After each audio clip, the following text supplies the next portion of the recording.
안녕하십니까. 행복한 아침 이재용입니다. 안녕하세요. 정혜인입니다. 오늘은 1월 18일 화요일이고요. 뉴스부터 몇 가지 살펴보고 시작하겠습니다. 광주 아파트 붕괴 사고 이후에 서울시 안전자문위원회는 서울 시내의 대형 공사장 429곳에 대한 긴급 특별 안전점검에 나섰습니다. 둔촌 주공 재건축은 1만 2천여 가구를 건설하는 역대 최대 규모 사업으로 현대산업개발 등 4개 건설사가 참여했습니다. 분양 전이라 누가 현대산업개발이 시공한 건물에 입주할지 몰라서 예비 입주자 온라인 커뮤니티에는 시공사를 바꿀 방법은 없나 안전이 염려된다는 내용의 글들이 줄이 있습니다. 전국 곳곳에서 아이파크 브랜드 보이콧 움직임이 거세지면서 시공순위 10위 현대산업개발은 최대 위기에 봉착했습니다. 광주 아파트 붕괴 참사가 발생한 지 6일 만에 정몽규 LCDC 회장이 고개를 숙였습니다. 정 회장은 안전결함 보증기간을 10년에서 30년으로 늘리고 필요한 경우 철거 후 재시공이나 후분양 계약 해지도 고려하겠다고 밝혔습니다. 하지만 정 회장이 현대산업개발 화쟁에서 사퇴했을 뿐 지주사인 LCDC그룹의 회장직은 유지해 형식적인 퇴진이란 비판도 나옵니다. 실종자 가족들은 정 회장의 퇴진이 면피성 사퇴라고 목소리를 높였는데요.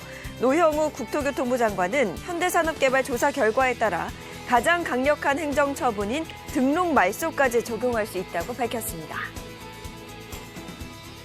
택시가 대형마트 5층 주차장 벽을 뚫고 나온 사고가 있었죠. 이 사고로 70대 택시기사가 숨지고 10억 대의 차량이 부서졌습니다. 경찰은 사고 당시에 택시가 시속 70km로 내달린 것으로 추정하고 있습니다. 서울시 택시기사 10명 중에 7명은 60대 이상인데요. 법적으로 노인으로 보는 65세 이상 기사도 전체의 절반 가까이 됩니다. 60대 이상 기사의 비율은 꾸준히 증가하는 반면에 40대 이하는 전체 기사의 5%도 채 되지 않습니다. 택시기사들의 자격 유지 검사 주기가 연령에 따라서 3년 또는 1년이지만 이를 더욱 단축해야 한다는 목소리도 나옵니다. 반려견들이 자주 산책하는 공원 한가운데서 소시지 뭉치가 발견이 됐는데요. 자세히 들여다보니 낚싯바늘이 숨겨져 있었습니다. 동물을 노린 고의적 범행으로 보이는데요. 목격자는 누군가 동물 학대를 계획하고 덫을 놓은 것으로 의심해 SNS에 도움을 요청했습니다. 동물보호단체에서도 현상금 100만 원을 걸고 범인 찾기에 나섰습니다. 이 경찰도 수사에 착수해 인근 CCTV 등을 확인하고 있는데요. 미수에 그쳤더라도 이 동물의 고의로 피해를 입히기 위해 장치를 설치했다면 동물학대죄가 적용돼 징역 2년 이하 2천만 원 이하 벌금에 처해질 수 있습니다. 이어서 코로나19 현황 살펴보겠습니다. 17일 0시 기준 신규 확진자는 3,859명으로 누적 확진자 수는 69만 6천여 명입니다. 한편 코로나19 백신 전국 1차 접종자는 전날보다 약 764명이 늘어나서 총 4,448만여 명을 넘어섰고요. 2차 접종자는 4,350만여 명으로 집계됐습니다. 또한 3차 추가 접종자는 2,335만여 명으로 집계됐습니다. 네, 이번엔 날씨 소식 전해드리겠습니다. 오늘도 전국 내륙 곳곳은 한파특보가 내려지겠습니다. 영하 10도 안팎의 강추위가 이어질 것으로 보이는데요. 전국의 하늘 표정은 대체로 맑겠지만 대기 건조도 지속되면서 화재 예방에 주의가 필요하겠습니다. 이어서 오늘 기온 보시면요. 오늘 아침 최저 기온 영하 16도에서 영하 3도, 한낮 최고 기온은 영하 2도에서 6도 선이 되겠습니다. 낮 동안에도 찬바람이 강하게 불면서 종일 추우니까요. 외출하실 때는 따뜻한 옷차림으로 보온에 신경 써주셔야겠습니다. 네, 1월 18일 화요일 행복한 아침 지금 시작합니다.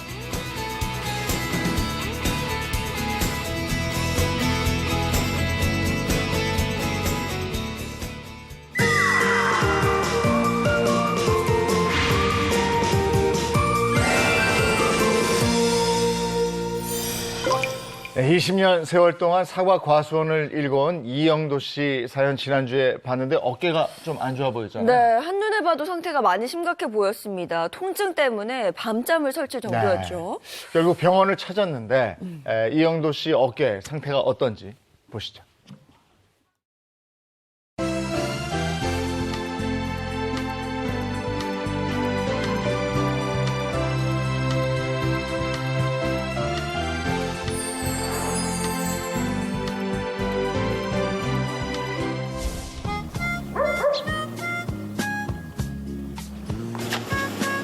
20년 전 귀농해 혼자 힘으로 넓은 과수원을 일궈낸 영도 씨. 이거는 잘라줘야 돼. 자나 깨나 앉으나 서나 365일 온통 사과 생각뿐입니다. 아파? 하지만 영도 씨를 괴롭히는 극심한 어깨 통증. 일한다고 고집을 피우고 병원을 가요. 가시자고. 아내의 걱정에 결국 잠시 일을 손에서 놓고 병원을 찾았는데요. 파일이라고 추정이 됩니다. 영도 씨에게 내려진 충격적인 진단. 과연 영도 씨는 건강을 되찾을 수 있을까요?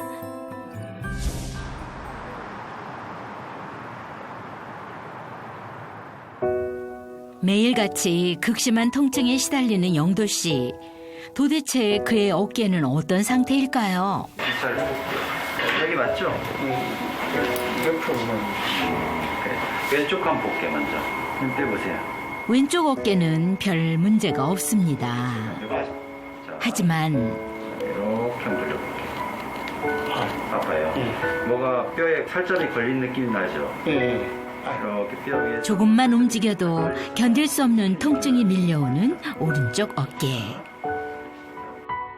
이런 남편을 지켜보는 아내의 마음도 점점 굳어져 갑니다.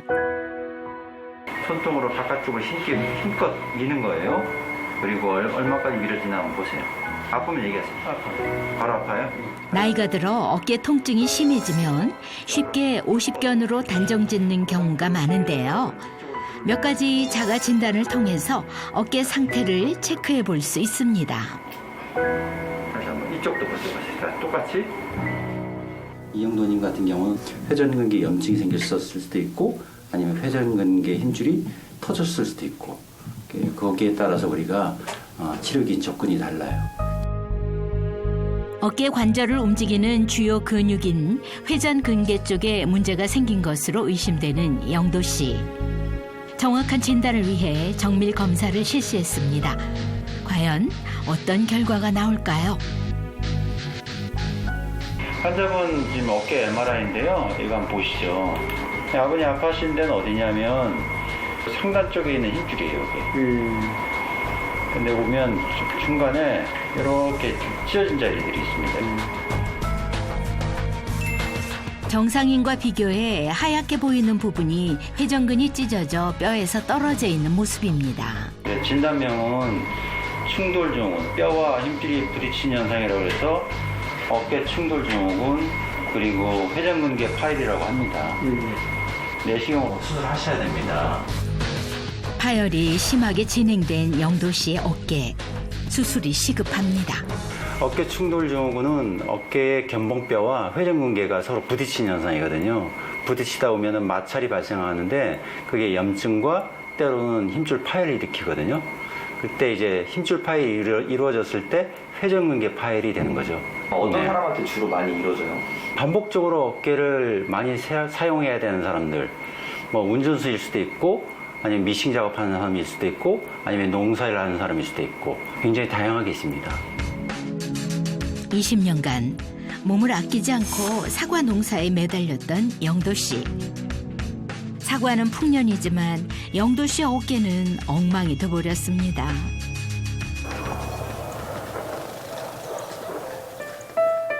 병원에서 돌아오자마자 또 과수원으로 달려온 영도 씨. 제가 할게요. 습관처럼 손이 먼저 움직이는데요. 제가 할게요, 제가. 영도 씨의 일 욕심을 잘 알기에 이번엔 가족들도 따라다니면서 말립니다.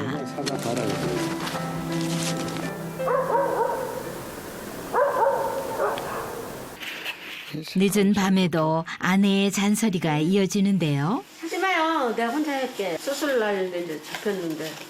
뭐 천천히 뭐 하는데 뭐. 그래. 그동안 고생을 해서 그래. 팔을 그렇게 쓰냐 안 그래? 아무것도 연고도 없는데 양구에 와서 사과나무 심고 사과에 대해서 아무것도 모르면서 고생 많이 했어요. 팔 나오면 응? 우리 저 남쪽 지방 바닷가 여행이나 한번 갔다 와. 그럽시다. 어디로 갈 거예요? 수술날 아침이 밝았습니다.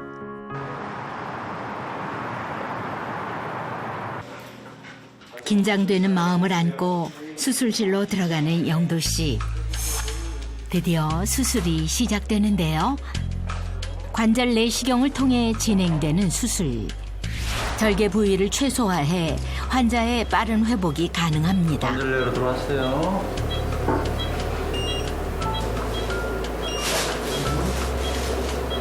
염증이 많지? 예. 파열된 회전근개 주변으로 염증이 가득 차 있습니다. 내시경 카메라를 통해 회전근개의 상태를 확인한 후 통증의 원인이 되는 염증과 돌출된 뼈의 일부분을 제거해내는데요. 그리고 난 후 봉합사를 이용해 찢어진 회전근개를 봉합하고 단단히 고정시킵니다.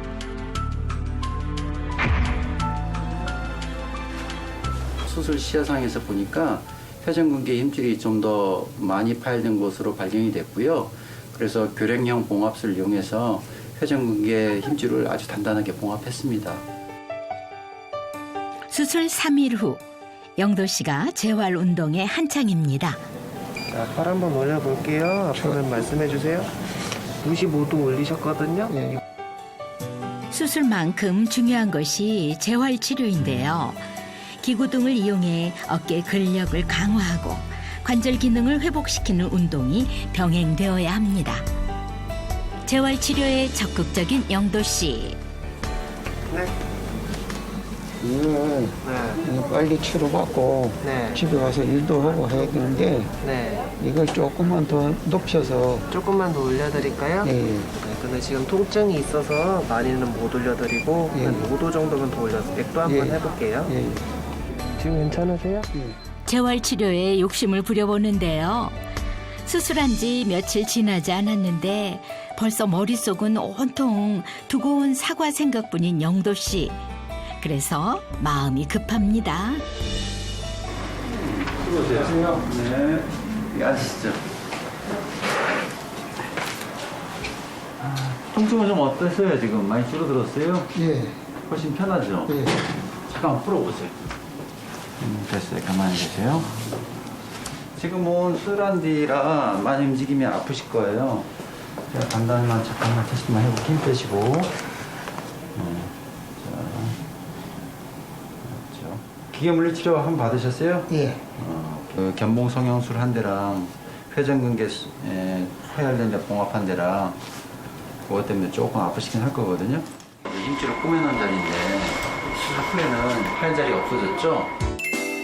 성공적인 수술로 이제 지긋지긋했던 통증과도 작별할 수 있게 됐습니다. 이 부위에서 힘줄이 잘 붙으면 나중에 문제없이 잘 지낼 수 있을 거예요.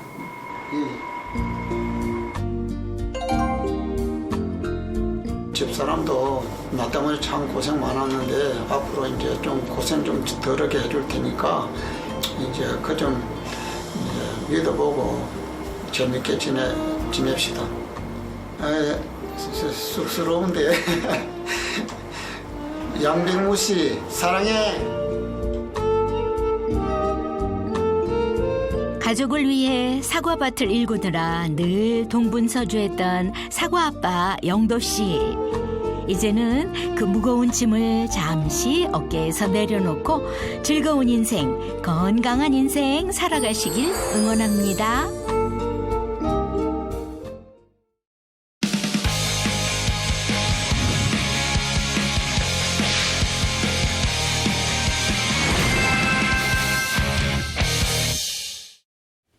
네, 오늘 화요일이고 건강한 100세 인생을 도와드리는 화요일 건강혁명이 있는 날입니다.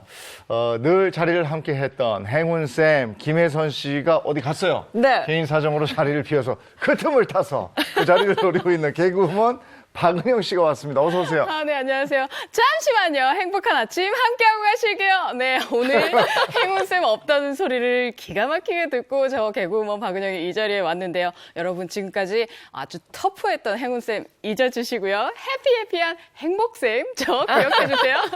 네, 행복쌤 반갑습니다. 네, 안녕하세요. 네, 그리고 또 함께해 주실 김정은 식품영양학 박사, 배우상 한의학 박사, 전재 가정의학과 전문의도 소개합니다. 반갑습니다. 어서 오세요. 안녕하세요. 자, 오늘은 어떤 얘기로 건강 챙길지 주제 영상 보시겠습니다.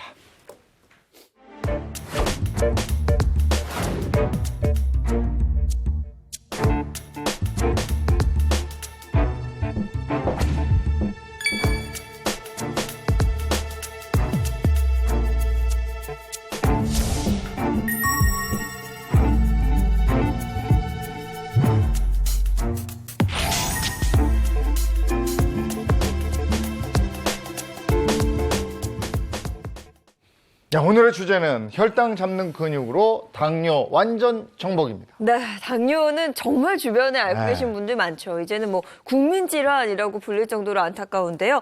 당뇨를 이렇게 확실히 진단받은 분도 있지만 내가 당뇨인지 잘 모르고 지나가는 분들도 계시다고요. 네, 맞습니다. 65세 이상 3명 중 1명이 당뇨를 앓고 계시는데요. 초기에는 증상이 없어서 본인이 당뇨인지 모르시는 분들이 30% 정도 되신다고 합니다. 그렇기 때문에요. 우리가 당뇨를 소리 없는 살인자라고 부르기도 하죠. 당뇨는 당뇨발이나 뭐 눈 이런 쪽에 합병증이 나타나서 그 합병증이 더 무서운 걸로 알고 있는데 합병증도 무섭지만 일상생활에서 너무 제약이 많아요. 맞아요. 뭐 네. 식단도 그렇고 제가 아는 분은 그 잡곡밥 네. 싸가지고 밖에서 드실 때는 그 밥을 열어서 맞아요. 드시더라고요. 네. 맞아요. 저희 어머님도 당뇨가 있으셔가지고 항상 잡곡밥을 드시는데 이렇게 가려야 되는 음식도 너무 많지만 사실 이게 제때 끼니를 못 챙겨 드시면 혈당 떨어져서 굉장히 위험하다고 그러더라고요. 그래서 네. 이제 사탕이나 초콜릿 네. 이런 거 챙겨 다니시는 분들도 굉장히 많더라고요. 근데 우리가 흔히 알기에는 당뇨는 그냥 네. 단 거 좋아하시는 분들이 걸리는 병 이렇게 알았는데 단 거 별로 안 좋아하시는데도 당뇨에 걸리더라고요. 그 원인이 뭡니까? 네, 사실 당뇨의 원인은 명확하게 밝혀지지는 않았습니다. 네, 그렇지만 몇 가지 질병이 원인이 된다고는 알려져 있는데, 흔하게 뭐 심장 질환이라든지 또는 고혈압이 또 당뇨의 원인이 될 수도 있고요. 또 비만 같은 경우에는요, 당뇨병에서는 이제 인슐린 분비를 촉진시키게 되죠. 비만이 되면 인슐린 요구량이 많아지기 때문에 췌장에 무리가 가서 인슐린 기능이 떨어지게 됩니다. 그렇기 때문에 당뇨병 발병의 원인이 되기도 하고요. 또 열량이 높아지게 되면은 당뇨병 발병의 가능성도 높아지게 됩니다. 네. 사실은 이제 식생활이 당뇨의 원인 중에 가장 큰 원인이 되기도 하거든요. 과식을 하시거나 아니면 아주 짧은 시간에 식사를 갑자기 하셔서 혈당을 급격하게 올리시거나 지방이나 탄수화물을 과도하게 드시는 것들은 당뇨병의 발생 위험을 높일 수가 있습니다. 그리고 운동을 아주 덜 하셔서 부족하게 하셔서요. 비만이 되신다면요. 당뇨뿐만 아니라 고혈압이나 심뇌혈관 질환 같은 동맥경화도 유발할 수 있으니까요. 주의를 하셔야겠습니다. 네, 게다가요, 이 현대인들이 많이 가지고 있는 스트레스.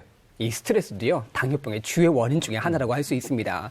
우리 몸속에 스트레스가 쌓이게 되면요, 부신피질 호르몬이 증가되고 저항력도 떨어져서요, 다양한 합병증과 여러 가지 질병이 발생할 수 있습니다. 또한 위절제술과 같은 이 외과적 절제 같은 경우도요, 당대사 이상을 초래할 수 있거든요. 그래서 수술을 하신 분들 같은 경우는 당 변화를 꾸준하게 좀 체크해 보실 필요가 있습니다. 그런데 선생님 왜 혈당이 높으면 위험하다고들 하는 거예요? 네, 우리가 이제 혈당이 높다는 건요, 혈액 속에 당이 많다는 걸 이제 순수하게 말하는 거거든요. 우리가 왜 콜라나 사이다를 쏟으면 어떻게 됩니까? 끈적끈적해지죠. 네, 바로 이게 당 성분 때문이거든요. 우리 혈액 속에요, 당이 많게 되면은요, 당연히 혈액도 끈적끈적해지게 됩니다. 사진 속에 보시면요, 이렇게 다 끈적끈적해진 혈액은요, 혈관 벽에 들러붙게 되거든요. 이런 문제가 누적되면요, 심각한 혈관 질환을 초래하게 되는데요. 당뇨병 환자의 가장 흔한 사망 원인이요, 심혈관 질환이라고 밝혀져 있습니다.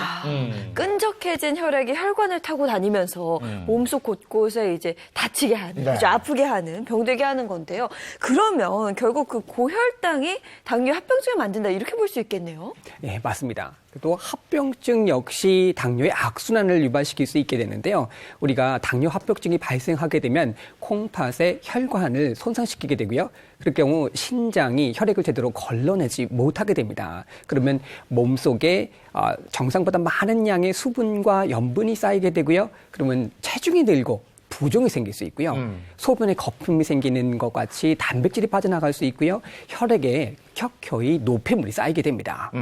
이거 뭐 계속 악순환의 연속이네요. 네. 근데 이게 혈당 관리라는 게 사실 먹는 것만으로도 이게 잡을 수 있는 게 아니잖아요. 맞아요. 먹는 거 외에도 잠을 잘 못 자거나 아니면 스트레스를 많이 받으면 혈당이 올라가는 것 같거든요. 혈당을 올리는 원인에는 어떤 것들이 있나요? 물 부족도 혈당을 올리는 원인이 될 수 있습니다. 우리 몸에 수분이 부족하게 되면요, 혈당이 농축이 되고요. 그렇게 되면 고혈당을 유발할 수 있게 되죠. 또 고혈당이 되게 되면 소변이 자주 보게 됩니다. 그럴 경우 수분 부족을 좀 더 가속화시킬 수 있게 되죠. 네, 그런가 하면요, 우리가 백해 무익하다고 알려진 니코틴, 우리가 담배로 알려져 있죠. 담배 속에 있는 니코틴 성분도요, 우리가 이제 그 혈당에 영향을 미치는 걸로 알려져 있어요. 미국 캘리포니아에 있는 폴리텍 주립대학에 있는 연구팀이 한 연구를 했는데요. 니코틴에 노출된 혈액 샘플을 채취해서요, 그 실험을 해봤더니 우리가 3개월간의 평균 혈당이라고 알려진 HbA1c라고 하는 당화혈색소 수치가 있거든요. 네. 그 수치가 평균보다 더 높게 측정된 걸로 밝혀져 있어요. 그 말은 뭐냐면 혈액에 니코틴이 노출이 되게 되면은 당화혈색소 수치가 올라가는 거고, 이건 결국은 고혈당을 더 유발할 수 있다는 거거든요. 그 말은 우리가 담배를 피고 있는 흡연자분들이라면요, 본인이 평균보다 더 혈당이 높을 수 있고, 그리고 이미 당뇨를 가지셨다면 당장 흡연을 멈추시고 담배를 끊으셔야 된다는 걸 나타내는 거죠. 네, 결국에는 이 혈당 관리가 관건인 것 같은데 혈당을 바로잡는 방법이 있을까요? 이게 쉽고 조금 편안하게 빠르게 또 혈당을 잡는 방법이 있는데요. 바로 근육의 비법이 숨어져 있습니다. 근육? 그래서 오늘 근육은 채우고요. 혈당을 빠르게 잡는 방법이 공개될 예정이니까요. 채널 고정해 주세요. 네, 오늘 특급 처방 나가기 전에 처방은 의뢰한 분이 있습니다. 이분은요, 무려 몸무게를 42kg이나 감량을 한 분이고, 감량뿐이 아니고 지금도 유지를 아주 잘 하고 있어요. 네. 다시 태어난 분이죠, 한마디로. 아니 42kg 감량이면 네. 학생 한 명이 빠져나오는 아유, 그럼. 수준이잖아요. 저희가 그 비법을 좀 물어봐야 될 것 같은데, 제2의 전성기를 보내고 있는 배우 최승경 씨를 소개합니다. 어서 오세요. 어서 오세요. 안녕하세요. 어서 오세요. 아, 반갑습니다. 42kg. 네. 42kg. 근데 그게 뭐 빼는 것보다도 네. 유지가 중요한데, 맞아요. 유지 네. 비법 한 가지만 알려주세요. 저는 근데 42kg를 뺄 때 이렇게 6kg를 빼고 6개월 동안 몸무게 변화 없이 유지하고, 그다음에 또 6kg를 빼고 유지하고, 이렇게 해서 제대로 하셨구나. 좀 오래 걸렸습니다. 예. 대단하신 거죠. 근데 네. 쉽지 않습니다. 예. 그냥 이 그럼 쉽지 않죠. 다이어트는 저랑 합의가 안 돼요. 얘는 끝까지 살이 찌려고 그러고 그렇지. 휴전이 없습니다. 맞아요. 평생 해야 된다고 그러잖아요. 예. 그렇죠. 근데 최승경 씨 별명이 도둑이라면서요? 국민도둑. 도둑? 도둑이요? 아내 임채원 씨를. 예? 아니 근데 아직도 임채원 씨를 보면 설렌다는 소문이 있던데 그래요? 결혼한 지 꽤 되지 않았어요? 그러니까요. 누가 그랬습니까, 설렌다? 사실 설렌다기보다는 너무 고마운 건 맞습니다. 제가 조금 건강 때문에 항상 밥도 현미밥으로 발아 이렇게 시켜가지고 해주고 너무 고맙죠. 애기도 잘 봐주고. 근데 딱 설렌다는 표현이 다른 걸로 말하자면 저희 아들이 중2입니다. 집에 사춘기가 있습니다. 예, 그러네. 저희 와이프가 곧 갱년기가 올 것 같습니다. 집에 사춘기와 갱년기가 다 있어요. 예. 아이고. 설렙니다. 두려워서 설레는 거죠. 그렇죠? 네네네. 사춘기하고 갱년기는 누가 이겨요? 갱년기가 이깁니다. 갱년기가 이깁니다. 갱년기가 이깁니다. 네. 엄마가 최고죠. 근데 아내분이 정말 건강지킴이 역할을 충실히 해주신 것 같은데, 다이어트 하실 때는 어떤 방법을 좀 쓰셨어요? 사실은 다이어트 방법이 사실은 와이프가 좀 무서우면 다이어트가 잘 됩니다. 자동 다이어트. 왜냐면은, 와이프가 일일이 챙겨줘요. 뭐 먹으면 그거 먹어도 되겠어? 라고 하면 이제 좀 자제하게 되고, 그리고 다이어트는 아까도 얘기했지만 저랑 휴전이 없기 때문에 네. 끝까지 그냥 죽을 때까지 뛰는 거예요. 그러니까 딱 여기 간당간당 할 때까지 뛰고 네. 그리고 쉬고. 야, 그리고 막 짠 거, 뭐 이렇게 자극적인 거 아예 안 드셨죠? 절대로 소금, 간장, 쉽게 김치도 안 먹었었어요. 그냥 아예 그냥 그렇게 해서 거의 무염으로 한번 해보려고 했는데 이야. 그래 보니까 굉장히 체중 조절이 잘 되더라고요. 네. 그리고 그거 외에도 뭐 몸무게 등급을 매긴다던데요? 등급이요? 일단 자고 일어나서 가장 먼저 하는 게 다 벗습니다. 그리고 저울에 올라갑니다. 올라가. 그래서 자기 전에 몸무게보다 빠져 있으면 A 등급. 자기 전하고 똑같으면 B 등급. 오히려 쪘으면 C 등급입니다. 그렇게 해가지고 운동량을 조절을 하고 있어요. 근데 이 다이어트가 하여간 그런 얘기 있잖아요. 최고의 성형은 다이어트다. 맞아요. 근데 다이어트를 또 잘못하면요. 얼굴이 할아버지 얼굴처럼 돼요. 근데 처지잖아요. 굉장히 팽팽하게 그 간격을 유지하면서 다이어트를 했기 때문에 아주 맞습니다. 관리를 잘했던 것 같아요. 네네. 이미지도 뭐 너무 좋아졌어요. 맞아요. 저희가 사진을 그래도 또 준비를 한번 해봤거든요. 사진 한번 볼까요? 저 때가 127kg였죠. 이야. 127kg. 다이어트, 정말 다이어트에서 또 이미지가 또 한번 확 달라졌는데. 저 이제는 도둑 같지 않잖아요. 네네. 근데 왼쪽 사진이 이제 다이어트 전인데. 네네네네. 이때 건강이 좀 안 좋으셨다고요? 저 때는 그러니까 저도 몰랐는데 혈압이 굉장히 높았고 콜레스테롤 수치도 높았고 그리고 일단 무릎이 너무 아팠었어요. 그렇지. 저 때 무릎이 너무 근데 저 때는 젊었을 때니까 그런 걸 잘 몰랐는데 지금 오히려 살 빼고 나니까 무릎도 좋아지고 그 모든 콜레스테롤 수치도 정상이 되고. 저 그 얘기 들었거든요. 선배님 먹는 걸 너무 좋아하셔가지고 오죽하면은 그 아내분께서 야 소도 너보다는 더 덜 먹겠다 이런 얘기를 하셨다고. 그게 왜 그러냐면은 한 끼 사실 정신 놓고 먹으면 한 3kg, 4kg 쪄요. 잘 안 믿는 분들이 있는데 그러니까 와이프가 그걸 보더니 소도 여물을 그렇게 먹나? 그 정도로 먹었으면 혈당이 정상인 것도 이상한 정도 아니에요? 그죠? 그래서 저는 항상 좀 아슬아슬했죠. 근육량은 어때요? 주로 유산소 운동을 많이 하시는 것 같은데. 근데 조금 저는 이 하체 운동 위주로 다리하고 엉덩이 위주로 운동을 하고 있어서 다리만큼은 제가 자신 그래요? 있어요. 근육 관계도 확실하게 알고 있었는데. 네네. 그럼 오늘 여기서 특급 처방은 뭘 받아가시면 좋을까요? 저는 좀 이렇게 좀 유지하는 방법. 유지하는 방법. 그리고 조절하는 방법 좀 얻어가고 싶어요. 근데 지금 이렇게 얘기를 해도 유지하고 조절을 아주 잘하고 있는 것 같아서. 네. 일상생활은 어떻게 이루어지고 있는지 그게 궁금합니다. 네, 그래서 저희 행복한 아침 카메라가 일상을 따라가 봤습니다. 영상 함께 보시죠. 이는 물론 사업 재능까지 출중한 연예계 대표 CEO. 이들에게 도전장을 내민 주인공이 있다?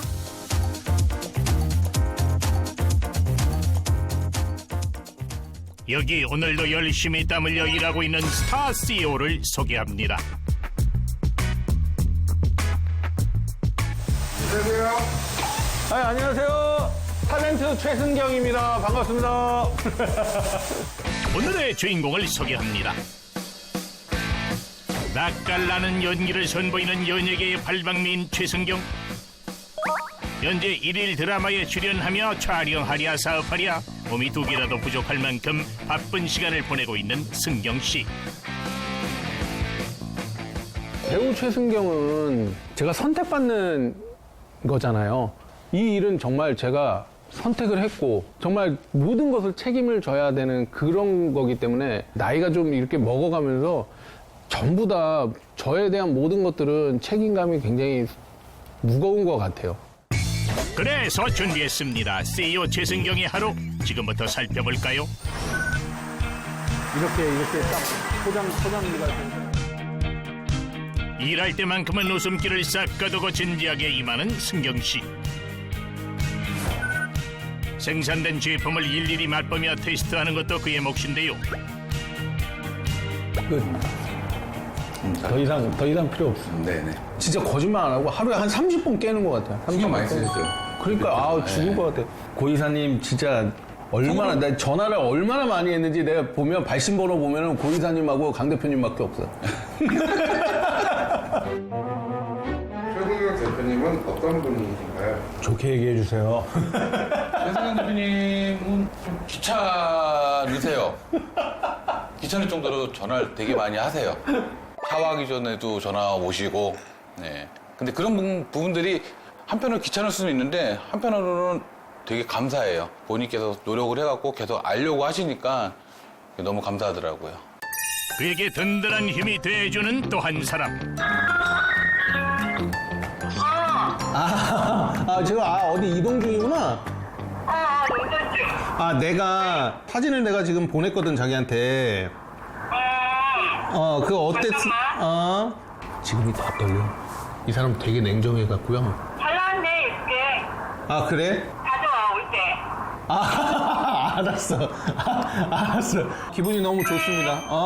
땡큐. 원래 이렇게 보고를 한 번씩 하시나요? 왜냐면은 저희 와이프는 안 좋은 거를 좋다라고 얘기를 못 하는 스타일이에요. 그래서 다 시장 조사를 한 후에 해라. 그래서 저도 진짜 공부를 좀 많이 하고 했어요.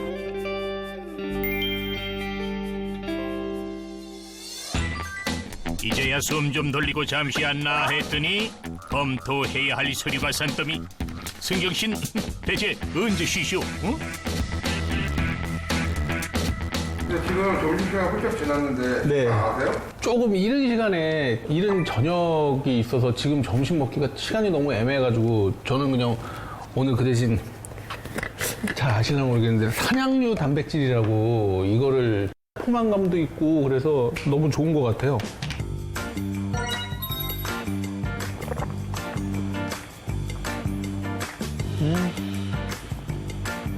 이거 먹으면서 살짝 이제 허기지거나 좀 그러면 먹어주면 아주 괜찮습니다.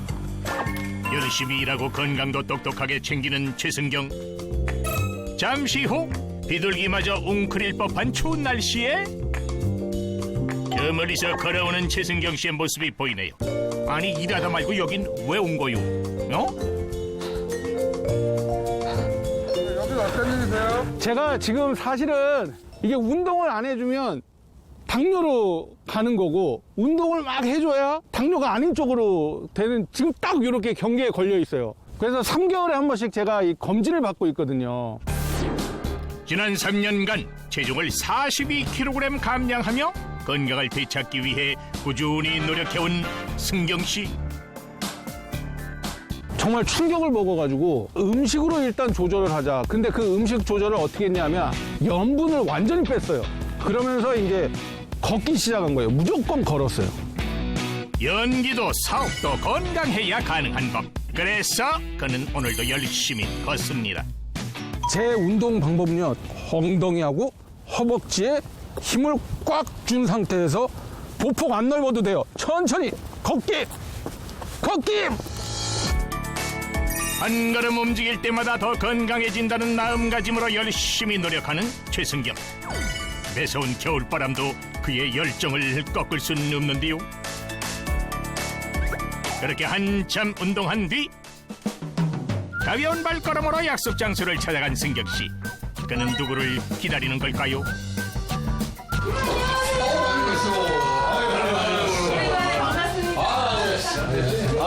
안녕하십니까.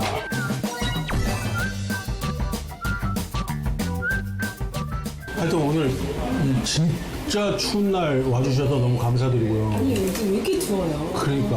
아니 형은 너만 날아온다고 추워지도 몰랐다. 가슴이 뜨거운 남자. 하여튼 제가 뭐 몸이 좀 이상하다 싶으면 바로 달려가는. 한의원 하고 있습니다. 네, 한의원 하고 많이 됐고. 네. 패신. 네, 우리 패신. 둘이 패친이세요. 오래간만에 뵀는데 좋은 음식. 오, 이거 뭐야? 와, 이게 버섯도 많이 들어가고 이게 뭔지 아세요? 이게 그거 뭐예요? 노루궁뎅이. 네, 그래서 많이 봤어요. 이게 당뇨 예방 최고고요. 이런 버섯에도 베타 글루칸이라는 성분이 많은데 여기는 몇십 배가 들어있어가지고 되게 몸에 좋은 거예요. 형님, 이거 드십시오. 몸에 좋다니까 부지런히 먹어야겠죠? 건강에 좋은 버섯과 해물을 야무지게 먹는 세 사람. 아삭아삭 씹히는 채소 맛에 젓가락이 멈추지 않습니다. 아무리 건강한 음식을 해도 또 너무 많이 드시는 것도 안 좋아요. 제가 식욕 억제 혈자리 좀 지압을 해드릴게요. 식욕 억제 네, 혈자리요? 혈자리가 있어요. 이게 상향 혈자리라 해가지고 검지손가락 바깥으로 여기를 이렇게 꾹꾹 좀 눌러주시면 뭐가 막 땡기고 화한 느낌. 네, 화한 느낌. 그럴 때는 이 자리가 좋고요. 주전부리 같은 거 많이 주워 먹을 때 이거 갖다 씹고. 너가 아들한테 세상에서 줄 수 있는 거, 네가 소원을 빌어서 줄 수 있는 거 한 가지만 생각해봐라 그랬는데 딱 건강 하나 하더라고. 결국엔 건강이야. 뭐 돈을 많이 벌어라 뭐 이거 다 필요 없고. 근데 웃긴 게 부모님한테도 그래요. 내가 우리 부모님한테 바라는 거 진짜 건강하세요 이거밖에 없대. 네, 뭐니 해도 건강이 최고죠. 올해는 더 건강하세요. 건강하시고 그리고 지금 새로 사업하는 것도 진짜 대박 나기를 잘 되십니다. 네, 그래야 우리가 많이 얻어먹죠. 건강도 챙기고 일도 챙기고 새로운 도전과 함께 활기찬 삶을 살아가고 있는 배우 최승경. 이게 건강이란 어떤 존재일까요? 건강하지 않은 가족 아무 의미 없는 것 같아요. 가족이 있으려면 무조건 건강해야 되는 것 같고 그래서 그만큼 소중합니다.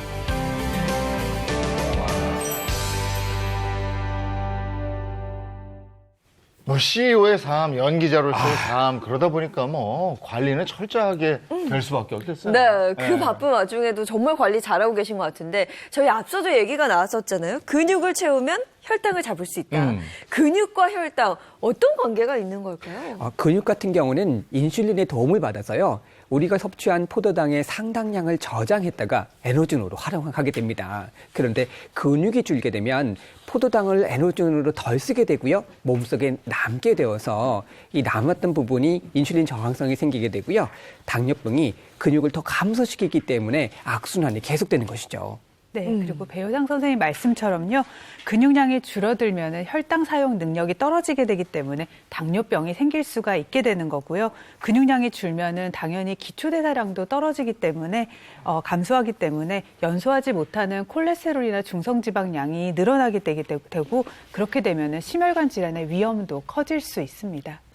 연구한 결과 하나 있지 않아요? 아, 네. 실제로 한 연구에 따르면요. 근감소증이 있는 사람은요. 그렇지 않은 사람보다 심혈관 질환에 걸릴 위험이 76%나 더 높은 것으로 나타났습니다. 네. 근데 그 많은 근육 중에서도 특히나 이 허벅지 근육이 그렇게 중요하다면서요. 그래서 이 당뇨병 같은 경우는 허벅지하고 뱃살의 싸움이다 이렇게 표현할 수도 있겠습니다. 뱃살은 늘게 되면요. 혈당을 조금 높이게 되는 반면요. 허벅지는 점점 크기가 굵어지면 굵어질수록 혈당을 에너지원으로 사용하기 때문에 당뇨병의 어떤 치료라든지 또 예방하는 데 이로운 점이 있기 때문이죠. 네. 특히 또 우리 몸속의 근육은요. 3분의 2가 이 허벅지에 몰려 있어요. 그래서 허벅지 근육을 튼튼하게 만들어주게 되면 근육량을 아주 크게 늘릴 수 있는 방법이 될 수 있겠습니다. 네, 특히나 이 허벅지 근육은요. 우리가 섭취한 포도당의 70%를 에너지원으로 쓰기 때문에요. 허벅지 근육이 많을수록 우리가 에너지원으로 쓰는 포도당 양이 많아지기 때문에 당연히 잉여 포도당의 양은 줄어들게 되겠죠. 네. 그렇기 때문에 우리가 간단히 생각해 보면요. 허벅지 근육을 막 키우게 되면은 근육세포로 포도당이 많이 흡수가 되기 때문에 당뇨의 위험은 더 떨어진다고 생각하시면 되겠습니다. 그러면 혈당은 당연히 더 높아지지 않게 되겠죠. 그래서 반면에 그 허벅지 근육이 점점 줄어들게 되면은 근육세포로 포도당이 더 들어가는 양이 줄어들기 때문에 당뇨병의 위험은 더 올라가게 되고 혈당은 상대적으로 더 높아지게 되는 겁니다. 네, 확실히 나이가 들수록 허벅지가 가늘어져요. 그렇죠. 네. 그리고 배둘레 햄이 됩니다. 네? 그래서 저희가 오늘 근육의 중요성을 얘기하고 있잖아요. 네. 간단한 테스트를 한번 해볼게요. 네. 자, 앞으로 나오시죠. 오호. 저도 나오고, 네, 이렇게 쭉 나가볼까요? 자, 요 앞에 목욕탕 의자가 준비되어 있는 게요. 요게 40cm, 네. 요게 30, 요게 20이에요. 여기부터 시작을 할 거예요. 뭐죠? 40cm를 성공을 하면 네. 50대 수준에서는 아주 좋은 거죠. 아. 네. 점수로 치면 요게 5점, 6점, 7점 이렇게 되어 있는 오호. 거예요. 네. 요걸 이제 통과하시면 요 단계로 가고 요 단계로 가고 이렇게 해보도록 하겠습니다. 높이마다 점수가 네. 다른 거라서. 그렇죠. 지금 여기 30대, 네. 30대, 네. 예, 50대, 50대, 오. 50대 이렇게 나와 있잖아요. 제가 시범을 한번 보일게요. 네. 이게 아니, 50대 화이팅! 50대 화이팅! 이게 만만치가 않아요. 이렇게 한쪽 다리를 들고 네. 한쪽 다리로 다리 서서 들고. 3초를 견뎌야 돼요. 아니 일어서요? 아무것도 안 짚고? 이게 만만치가 않아. 오! 하나, 둘, 셋. 오호. 이게 역시. 이게 이렇게 가뿐하게 쉬운 아니 겁니까? 근데 어려운데 하여간 해보세요. 이거 쉽지가 않을 것 같은데. 등산으로 다져진 허벅지거든요. 어떻게 제가 항상 하체 운동을 많이 하는 네. 제가 먼저 한번 네네. 도전. 이런 거는요. 요 도전해서 성공하면 이쪽으로 합니다. 이런 거는 딱 이렇게 앉으신 다음에 쉽지 않을 것 요 같은데. 물 하나 자신 있어 보여요, 지금. 네. 그럼요. 하체 운동을 늘 해줘가지고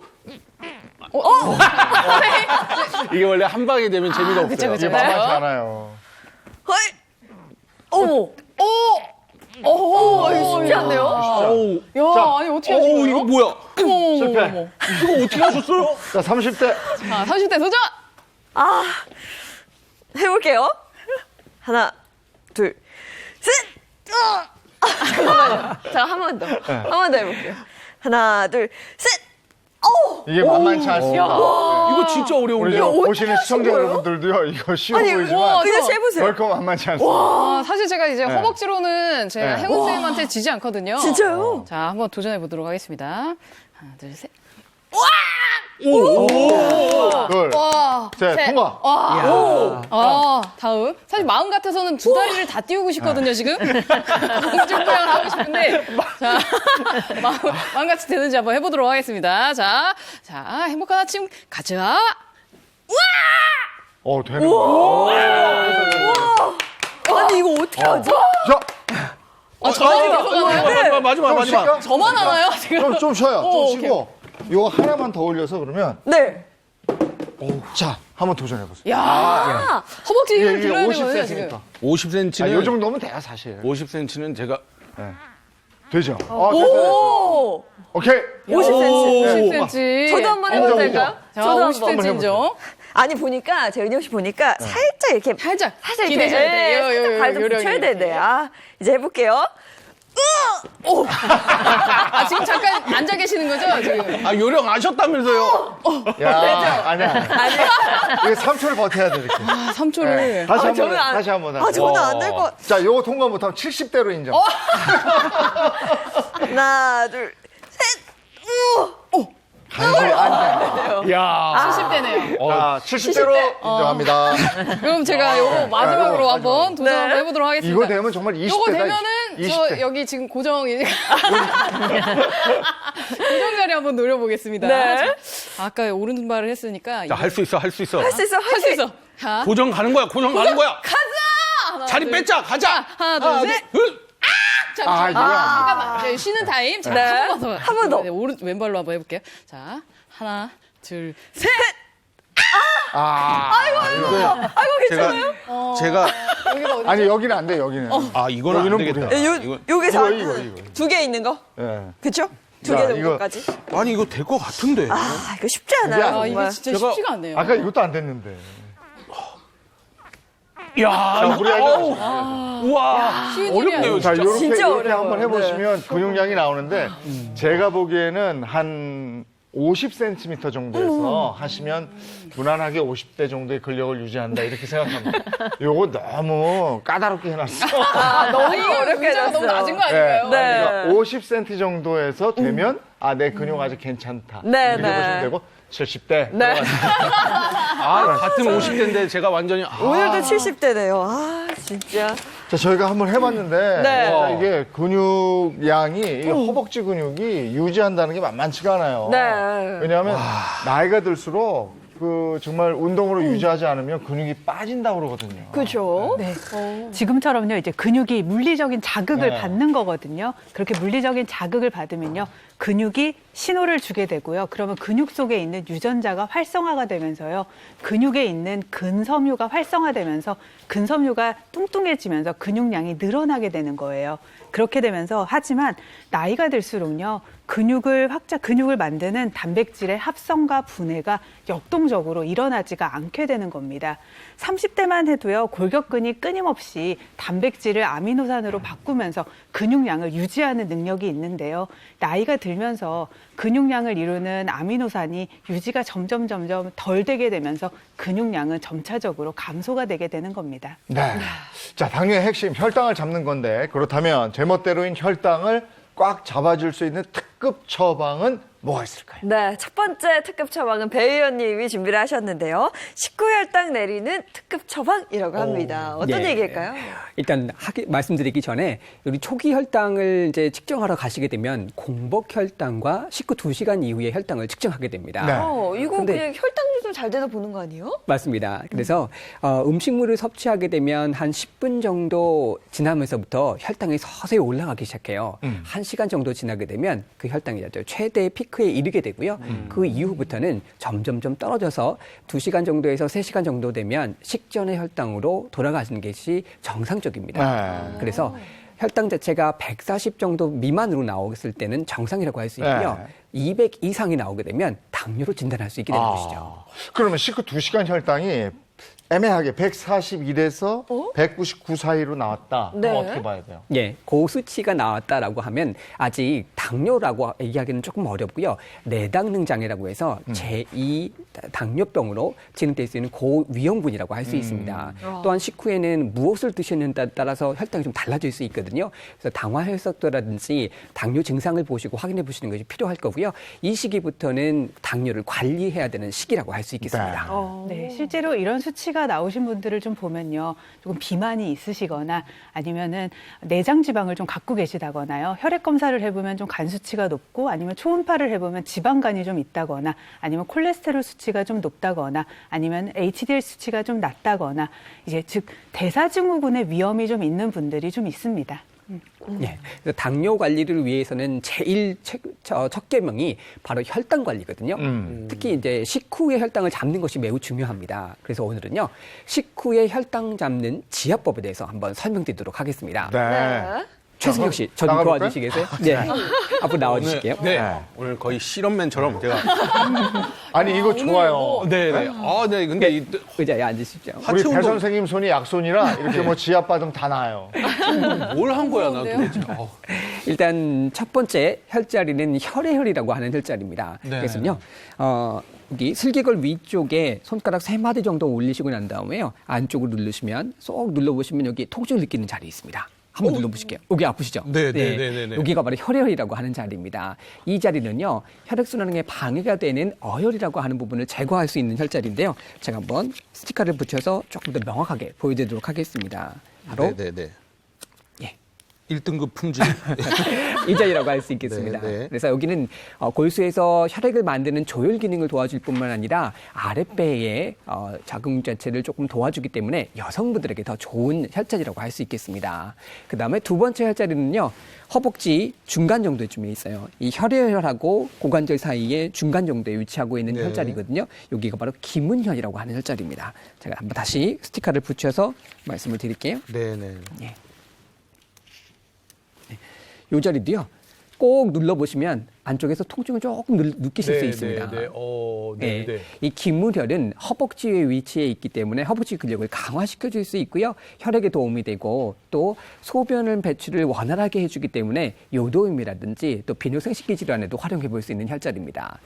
마지막 혈자리는요, 고관절 가운데 부분에 있는 충문혈이라고 하는 혈자리입니다. 여기도 스티커를 붙여서 설명을 드리도록 하겠습니다. 안쪽에 이렇게 보시면 여기 안쪽에 보면 동맥이 살짝 잡혀지는 부분이 있습니다. 그 부분 바로 옆자리에 부분에 위치하고 있는 것이 바로 충문혈인데요. 이 충문혈 또한 기혈순환에 도움이 좀 되고요. 그리고 아랫배 통증을 유발시킬 수 있는 탈장이라든지 자궁 내 염증 또 고환염 같은 데도 활용해 볼 수 있는 혈자리입니다. 선생님, 이게 보니까 딱 거의 이렇게 고관절부터 일직선 같은데요. 예, 맞습니다. 이게 이렇게 지압하는 방법이 있나요, 따로?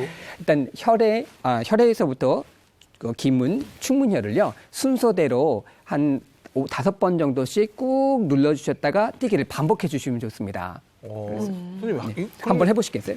특히 이제 아, 숟가락으로 이걸로요? 해주시면 조금 더 도움이 여기서 되시는데. 해볼까요, 우리? 숟가락 돼 있으니까. 혈액부터 여기를 한번 꾹 밑에서부터? 아랫부터 3초 정도 꾹 누르셨다가 띄워주시고요. 이게 숟가락으로 하니까 확실히 이렇게. 이렇게? 선생님, 이거 하루에 얼마나 이렇게 해주는 거예요? 예. 이 혈액혈과 또 기문혈과 충문혈 같은 경우에는요, 이 허벅지 근력도 강화시켜 줄 수 있기 때문에 또 혈당을 잡기 위해서는 소화가 잘 되셔야 되잖아요. 이 소화에 있는 비장 경락에 속하고 있어요. 그래서 아침, 점심, 저녁 한 3번 정도 해주시게 되고요. 한 혈자리당 한 3초 정도 꾹 누르셨다가 뛰기를 5번 정도 반복해 주시면 좋겠습니다. 근데 이게 아픈데 되게 시원하고 좋아요, 이거. 그러시죠. 네. 또한 이게 허벅지 쪽, 아까 이 당뇨 잠들 때는 허벅지 근육이 상당히 중요하다고 말씀드렸잖아요. 맞아요. 그래서 허벅지의 근육의 통증을 좀 완화시킬 수 있을 정도로 좀 강하게 세게 눌러주시면 조금 더 효과를 보실 수 있겠습니다. 좋아요, 시원해요. 예. 이 식사하고 잠깐 다리를 이렇게 지압해 주라는 거죠? 예, 맞습니다. 식사하시고 난 다음에 지압해 주시면 조금 더 당뇨를 잡는 데 도움을 받으실 수 있겠습니다. 네, 어렵지가 않아서 그렇죠? 잘 배워왔습니다. 고맙습니다. 감사합니다. 네, 고맙습니다. 네. 이게 저의 우려인데요. 식사하고 나서 바로 숟가락을 닦은 다음에 그렇게 하는 분은 없겠죠. 설마요. 근데 저는 지금 이렇게 간단하게 해봤는데 다리에 그 근육 잘 뭉치잖아요. 맞아, 그 뭉친 근이 좀 풀어지는 느낌이 들어 좋네요. 근데 여기 보니까 허벅지 이쪽으로는 이렇게 꾹 누르니까 아프다. 좀 아파요. 네네. 선생님, 무릎 위도 근데 아프고. 힘이 어우. 자, 그럼 이렇게 약선이죠. 지압도 네. 해봤으니까 좀 풀어줬으니까 풀기만 하면 안 되잖아요. 또 근육을 채워야 되잖아요. 그럼요. 근데 은영 씨가 그 방법을 안다면서요? 맞습니다. 여러분들 근육 채우는 게 보통 일이 아니죠. 그래서 저 오늘 행복쌤이잖아요. 오늘 제가 단단히 준비를 해왔는데요. 네. 이게 나이가 드실수록 근육이 빠지는 속도가 채우는 속도보다 더 빨라진다고 해요. 그래서 여러분들께 오늘 허벅지뿐만 아니라 복부 그리고 종아리까지 근육을 채울 수 있는 그런 운동, 아주 간단한 운동을 준비해봤는데요. 지금까지 그 행운쌤의 터프했던 운동 잊으시고요. 쉽게 일단 먼저 누워서 시작을 합니다. 집에 계신 분들도 지금 어머님, 아버님 한번 따라해 보시면 좋을 것 같은데요. 일단 누우셔가지고 다리를 한 뼘 정도 올리시는 거예요. 한 뼘 정도 올리시는데 그 올리신 상태에서 숫자를 그립니다. 하나, 둘, 셋 이런 이렇게 식으로 쓴다고? 예, 편하게 다리를 올리신 상태에서 숫자를 그리시면 되는데요. 이거를 1부터 10까지 양쪽 다리를 번갈아 가면서 하시면 돼요. 근데 이게 좋은 게요. 되게 간단해 보이지만 이거를 일어났을 때 한 번, 자기 전에 한 번, 딱 2번만 하시면 되는데 그 2번만으로도 근육이 강화가 되고 거기에다가 균형 감각을 증진시키는 데도 굉장히 도움이 된다고 하시니까 여러분들 꼭 한번 따라해 보시길 바라겠습니다. 요거는 간단하게 할 수 있는 운동이에요. 굉장히 간단하죠. 누워서 일어나기 전에. 네. 그동안 뭐 힘든 운동 굳이 하실 필요 없이 이렇게 맞아요. 간단하게도 운동을 하실 수가 있거든요. 그래, 그동안 행운 선생님 운동 너무 거칠었어. 너무 거칠었죠. 여러분, 스포츠하는 운동 기억해 주세요. 행복쌤. 그래서 자리 비우면 안 돼. 안 돼요. 그렇죠. 알겠습니다. 네. 역시 근데 또 근육을 채우려면 이런 운동법도 중요하지만 뭘 좀 먹어야 되지 않겠어요? 그럼요. 그래서 이 근육 채우는 특급 밥상을 김정은 선생님이 또 준비를 하셨다고 합니다. 네, 제가 준비한 근육을 채우는 단백질 특급 밥상을 준비를 해봤는데요.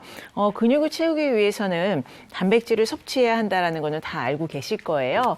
뭐 젊은 시절에야 뭐 근육을 많이 쓰기 때문에 단백질 충분히 섭취해야 한다라는 거 다 알고 계시겠지만 노년기로 접어들수록 단백질을 충분히 섭취를 해야 합니다. 근데 노년기로 접어들수록 단백질 섭취가 줄어든다고 하던데요? 네, 단백질을 보통 이제 식단을 보면은요, 우리가 단백질 섭취를 하지 않는 보통 우리 한국 사람들의 식단을 보시면은 뭐 나물이나 또는 뭐 김치 같은 건강한 식단이 많이 있잖아요. 그렇기 때문에 건강한 식단이다라고 생각을 하기 쉬운데요. 단백질의 양이 절대로 부족한 식단이라고 볼 수가 있고 탄수화물 위주의 식단으로 구성되어 있는 경우가 많이 있습니다. 네. 저는 사실 초보 주부잖아요. 제가 이렇게 식단을 그렇게 신경을 많이 쓰지는 못하는데 알고는 있어요. 단백질이 밥상에 굉장히 중요하다. 그래서 식단 구성할 때 어떻게 하면 좋을지 꿀팁을 좀 주셨으면 좋겠어요. 네, 우선 단백질 섭취를 간단하게 하려면은요, 뭐 콩이라든지 달걀, 그리고 콩 가공식품, 뭐 두부 같은 거 있죠. 예, 이런 거 섭취하시면 되고요. 그다음에 살코기라든지 생선, 이런 종류의 단백질 식품들을 끼니마다 한 종류 정도씩을 같이 섭취하시는 것이 좋은 방법이라고 할 수 있겠습니다. 근데 단백질을 먹는 게 중요한 건 아는데 도대체 이게 얼마나 먹어야 되는지 잘 모르겠고 이게 덜 먹고 있는 건지 더 먹고 있는 건지 이런 거를 잘 모르겠어요. 네, 이제 간단하게 생각을 하시면 좋을 것 같은데요. 단백질은 체중 1kg당 우리가 8에서 1.2g 정도 섭취하시면 좋거든요. 그러니까 우리가 만약에 60kg라면은 그 사이에 곱하기 60을 해주시면 되는 건데 나이가 들수록 근손실이 많아지기 때문에 단백질 섭취량도 충분히 해주셔야 됩니다. 아니, 그런데 음식 속에 단백질 무게를 계산해야 되잖아요. 그러니까요. 네. 이거를 어떻게 해야 되죠? 네, 그렇죠. 우리가 아까 체중 1kg당 뭐 0.8에서 1.2라 그랬는데 그 중간 정도를 생각을 하시면 1이잖아요. 네. 이렇게 이제 생각을 하셔가지고 우리의 체중 곱하기 1, 그러니까 같은 양의 단백질을 생각을 하시면 되겠습니다. 그럼 뭐 60kg이다 치면 그렇죠? 그러면 곱하기 1이니까 60g을 먹어야 된다. 계산해서 그렇게 네, 드시면 계산을 네, 해본 거죠. 맞습니다. 60g을 먹어야 되는데 단백질 양이 식품의 양이랑 동일하지는 않거든요. 예를 들어서 달걀 흰자 1개 같은 경우에는요. 달걀 흰자 1개에 단백질은 6g 정도 포함이 되어 있어요. 그러니까 3개를 드신다면 18g 정도가 되고요. 또 육류, 살코기 육류 같은 경우에는 100g당 20g 정도가 되고요. 두부 한 모는 단백질 함량이 25g이 됩니다. 네. 그렇군요. 그러면 좀 계산해 볼 수 있겠네요. 좀 더 쉽게 알 수 있는 방법이네요. 그렇죠. 뭐 두부는 이제 모 단위로 나와 있기 때문에 쉽게 알 수가 있는데 그렇다면 고기 100g은 어느 정도까 좀 감이 안 오실 거예요. 자, 일단 손을 한번 펴보시고요. 네, 네. 크기는 조금씩 다르겠지만 대략 손가락을 제외한 손바닥 크기 있죠. 네. 요 바닥 크기의 육류, 살코기가요 100g입니다. 네, 단백질 20g을 요 손바닥 크기 하나를 섭취를 하시면 한 끼에 20g 섭취를 하실 수 있고요. 요 정도를 이제 3끼 드시면 60g의 단백질을 섭취할 수 있는 결과를 얻을 수가 있습니다. 손바닥만한 고기가 그러니까 100g이고 네. 그러면 그 안에 단백질은 얼마나 있는 20g? 건가요? 20g? 20g. 손바닥만큼 먹어라. 손바닥만큼. 요거 계산하기 먹고, 쉽네요. 요거 먹고 허기 져서 어떡하나. 죄송해요. 이거 먹고 어떻게 삽니까? 이거 먹고. 근데 생각보다 한 번에 이렇게 20g씩 꾸준히 드시기는 좀 힘들어요. 몰아서 많이 드시지만 맞아요. 네, 그게 다 흡수되진 않거든요. 이게 좀 나누어서 한 장의 크기를 정해서 끼니마다 나누어 드시는 거를 좀 권해드리고 싶습니다. 이걸 끼니마다? 네. 그러면 제법 쉽지 먹는 거예요. 않거든요. 그러니까요. 우리 한 번 먹을 때 이거를 몇 개 먹거든. 그렇죠. 그리고 또 어느 끼니에는 먹지 않고. 그렇죠, 네. 맞아요. 그러면 오늘은 얼만큼 먹어야 되는지 감이 딱 오네요. 근데 이걸 얘기하면 몸무게가 나오는 걸 은영 씨도 말하기 쉽지 않죠. 60kg이면 60g을 먹는다고 했잖아요. 네. 딱 60g을 아니 근데 사실 저 같은 경우에는 이게 끼니를 제때 못 챙겨 먹거든요. 네. 그럴 때 뭐 간단하게 시리얼 먹는 경우도 있는데 그럴 때는 어떻게 보충을 해야 되나요? 네, 단백질 섭취를 하기가 좀 어려울 수 있는데 그래서 제가 준비를 했습니다. 아침 식사 전이시죠. 이른 아침이라. 그래서 앞에 보시면은요. 달걀이 흰자 3개를 준비를 해놨거든요. 네, 흰자 1개가 6g이라고 그랬으니까 이제 18g 분량입니다. 그래서 한 끼의 단백질을 다 섭취를 하실 수가 있습니다. 이거 진짜 흰자만 있네? 네. 흰자가 원래 단백질이라고 하잖아요. 네, 운동하시는 분들이 흰자 그쵸, 드시죠. 단백질의 보고라고 할 수 있기 때문에 이렇게 드시면 좋을 것 같고요. 네. 매 끼니에 단백질을 얼마나 먹어야 될지 이제 확실히 알았어요. 최승경 씨도 확실히 이제 이해가 되시죠? 이제 확실히 알았기 때문에 제가 집에 가자마자 와이프한테 바로 얘기해 줄 겁니다. 네, 그리고 특히 이제 60대 이상의 어르신들 같은 경우에는요, 단백질 섭취를 12g 정도를 더 섭취를 하셔야 되거든요. 그럼 어렵게 생각을 하지 마시고요. 간식 때 이렇게 달걀을 흰자 부분을 2개 정도 챙겨 드시게 되면 이제 단백질을 충분히 보완을 하실 수 있으니까요. 뭐 간단하겠죠. 네. 단백질 식단을 어떻게 구성해서 먹어야 되는지 알았고요. 네. 이번에 마지막 특급 처방 봐야죠. 어떤 게 준비되어 있습니까? 네, 맞습니다. 앞에 보시면요. 제가 다양한 단백질 식품들을 준비했거든요. 저쪽 보시면요. 저만큼의 양이요. 여러분들이 이제 일주일 동안 드셔야 될 단백질의 양입니다. 어떠세요? 일주일 동안. 일주일 동안요? 저 너무 많아요. 아니, 보면 내 식구양 아니에요? 저도 먹기 힘들어요. 와, 아니 저게 한 사람 말하는 거죠? 한 네. 사람이? 어떻게 근데 먹어요? 많이 놀라셨죠? 네. 근데요, 저기 쌓여 있는 거를 모두 다 일주일 만에 드셔야 된다는 걸 말씀드리는 거는 아니고요. 만약에 두부로 단백질을 채우기 위해서 일주일 동안 드셔야 되는 거라면 일주일 동안 두부 21모를 드셔야 된다는 걸 말씀드리는 거고요. 네. 우유로 단백질을 채우기 위해서는 일주일 동안 14리터를 드셔야 된다는 거를 말씀드리는 겁니다. 근데 보니까 달걀로 단백질 채우려면요, 일주일간 56개를 먹어야 되고요. 그거 너무 많아. 소고기 약 2kg, 치즈는 91장을 먹어야 된다고 저게 합니다. 양도 양이고 질려서 못 먹기도 하고요. 돈이 없어서 못 먹어요. 맞아, 너무 올랐어요. 네. 아, 저거 어떻게 다 먹어요? 맞습니다. 사실 매 끼니 단백질을 채우는 네. 거가 쉬운 일은 진짜로 아니에요. 그래서 사실 대안으로 떠오른 게 단백질 보충제라고 해서 요새 시중에 많이 나와 있습니다. 그래서 여러분 앞에 제가 준비를 해놨거든요. 요 음료수처럼 생긴 게 단백질 보충제인데요. 한번 우리 드셔보실까요? 네. 우유 같기도 하고 네. 보기에는, 그렇죠? 이건 너무 고소하고 어떠세요? 옛날 분유 탄 것 같은데. 너무 맛있어요. 달짝지근하네요. 그렇죠? 끝맛이 살짝 달아서 먹기 전혀 불편함도 없고요. 괜찮은데요? 근데 사실 이 단백질, 맛있는 단백질 타먹는 게 종류가 굉장히 다양한데 왜 이제 선생님은 산양류 단백질을 선택을 하셨을까요? 네, 지금 드신 단백질이 이제 산양류 단백질인데요. 이제 맛이 되게 고소하고 달콤하고 그렇죠. 산양류는 이제 젖을 짜는 염소의 품종이거든요.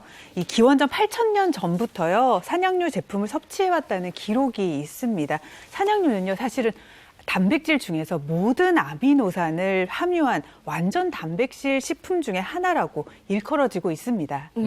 그 완전 단백질 식품이면 단백질 함량이 얼마나 높은 거예요? 네, 단백질 함량을 좀 비교를 해보면은요, 우유 같은 경우에는 단백질 함량이 100g당 3.2g 정도고요, 모유 같은 경우에는 1.2g입니다. 산양류는요, 무려 3.6g으로 가장 많은 단백질을 함유하고 있는 것을 알 수가 있고요. 또 산양류 단백질의 가장 큰 특징이 바로 소화 흡수력이 좋다는 건데요. 산양류는 모유랑 단백질 구조가 매우 흡사하기 때문에 흡수율이 좋다는 것이 특징이라고 할 수 있습니다. 소화가 잘 된다니까. 네. 저는 우유 먹으면 약간 좀 더부룩하거든요.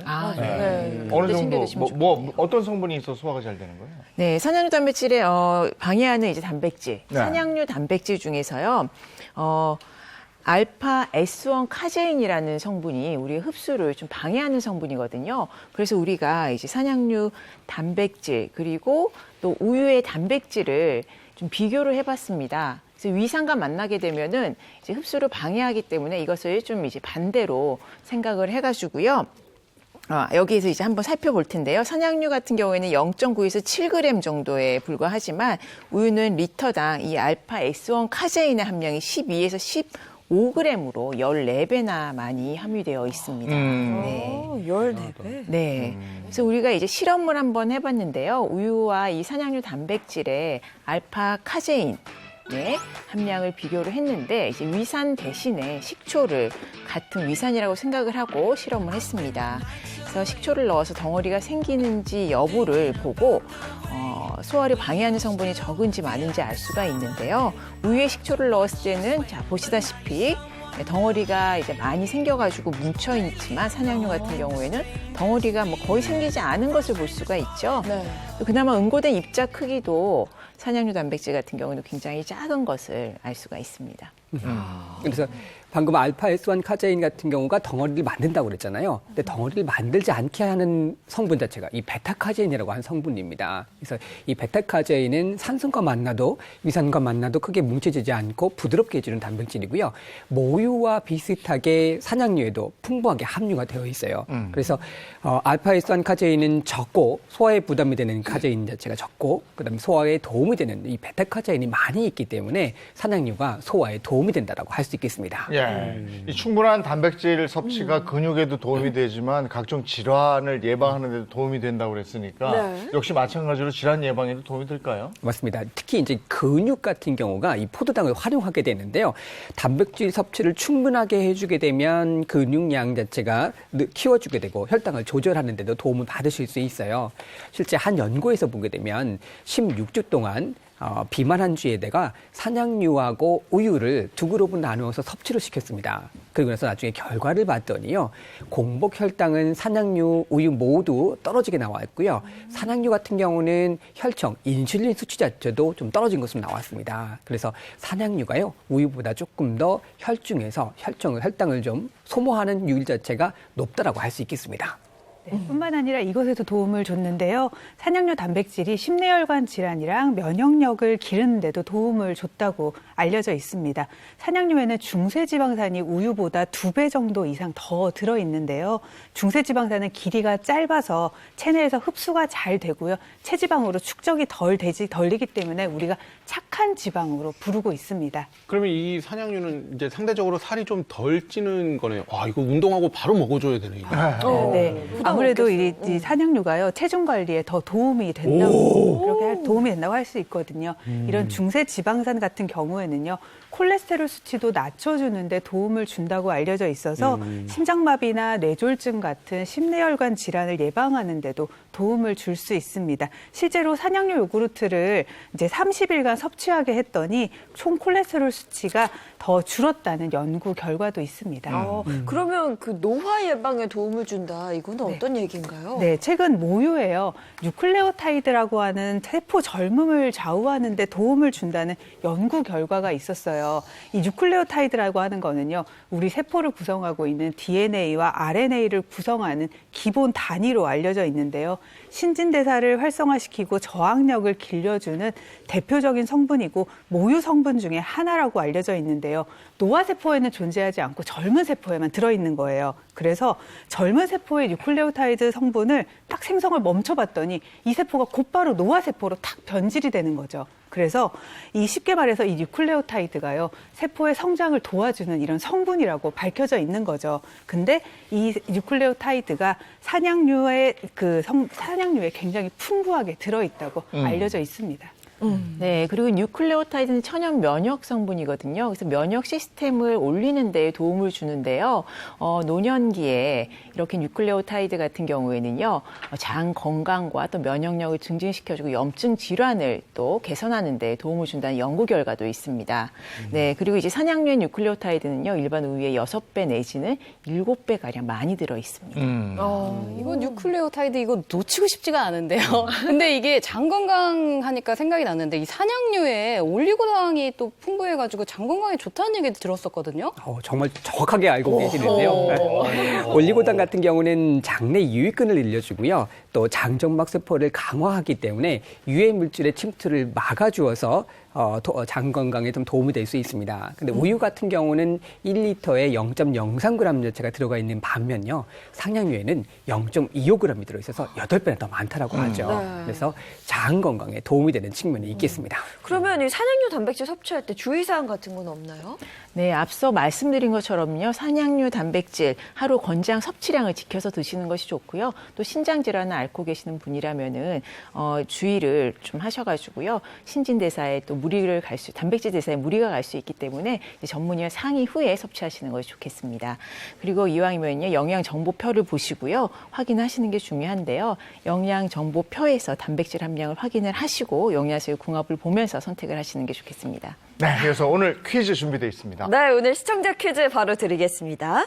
모유와 단백질 구조가 흡사해 소화와 흡수력이 뛰어나고요. 근육 생성과 질환 예방에도 도움이 되는 이것은 무엇일까요가 오늘의 퀴즈입니다. 네, 지난주 정답이요? 네, 지난주 정답은 산양류 단백질이었습니다. 하단 자막과 또 홈페이지 게시판을 통해서 당첨자 확인하실 수 있습니다. 네, 오늘 어떻게 또 나오셔서 도움이 좀 됐습니까? 제가 이 당뇨에 딱 경계에 있는 사람으로서 오늘 나왔는데 너무 많은 걸 얻어가는 것 같고요. 네. 이게 항상 운동을 지금 이 정도 하는 게 맞나? 그리고 혹은 이 음식을 지금 이 정도 먹는 게 맞나? 그리고 오늘 너무 초콜릿이 먹고 싶은데 이거 먹으면 안 되나? 이 고민이 많았는데요. 오늘 많이 해결된 것 같고 그리고 저기 단백질 고기 손바닥 요거 네. 요거는 제가 인정 못 하겠습니다. 좀 더 먹겠습니다. 아니 근데 이거 몇 끼니까 만만치 않아요. 만만치 않아요. 그쵸, 그쵸. 네. 알겠습니다. 은영 씨는 오늘 어땠습니까? 계속 나올 수 있겠습니까? 아, 그럼요. 여러분들 저 계속해서 여러분들 다음 주에도 찾아뵐 거고요. 그리고 사실 저희 어머님이 또 당뇨라서 오늘 진짜 너무 귀한 시간이었던 것 같아요. 저희 어머님 계속 이 방송을 아마 돌려보시고 물론 저 때문도 있지만 계속해서 보실 것 같은데 어쨌든 여러분 많은 도움이 되셨을 거라고 생각하고요. 그리고 저는 다음 주에 뵙겠습니다. 바람이죠, 네. 최승용 씨도 오늘 나와주셔서 고맙고요. 다음 주에 뵙겠습니다. 예, 건강하십시오. 네, 감사합니다. 고맙습니다. 감사합니다.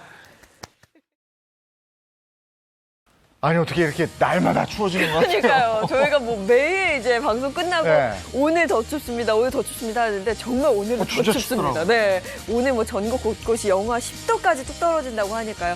보온에 신경 써주셔야겠습니다. 좋은 하루 보내시고요. 저희는 내일 아침 7시 30분 더 알찬 소식 가지고 돌아오겠습니다. 행복한 아침, 행복한 하루 되십시오. 고맙습니다. 고맙습니다.